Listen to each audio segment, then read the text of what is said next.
نحمدہ ونصلی ونسلم علی رسولہ الکریم اما بعد فاعوذ باللہ من الشیطان الرجیم بسم اللہ الرحمن الرحیم وما آتاکم الرسول فخذوہ وما نہاکم عنہ فانتہوا صدق اللہ العظیم بلغ العلا بکمالہ کشف الدجی بجمالہ حسنت جمیع خصالہ صلو علیہ وآلہ۔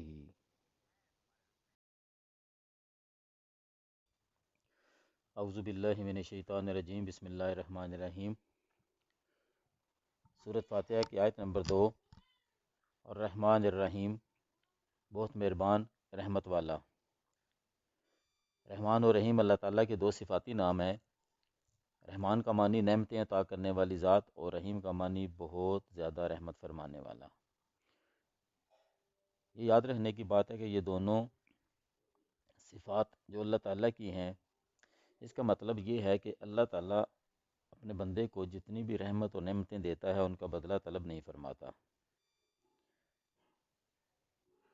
کیونکہ یہ اللہ تعالیٰ کی طرف سے ہے کہ وہ انسان کے دل میں رحم کا جذبہ پیدا کر دیتا ہے، رحم کرنے پر قدرت دے دیتا ہے۔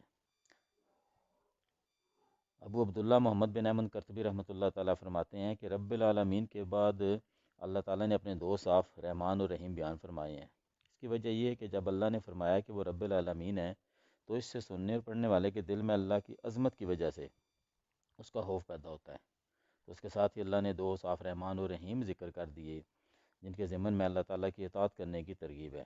یوں ترغیب و ترغیب دونوں کا بیان ہو گیا، تاکہ بندہ اللہ تعالیٰ کی اطاعت کرنے کی طرف اچھی طرح راغب ہو اور اس کی نافرمانی کرنے سے رکنے کی خوب کوشش کرے۔ اللہ تعالیٰ سے دعا ہے کہ اللہ تعالیٰ ہمیں صحیح معنوں میں قرآن پڑھنے، سمجھنے اور ان پر عمل کرنے کی توفیق عطا فرمائے۔ وآخر دعوانا ان الحمد للہ رب العالمین۔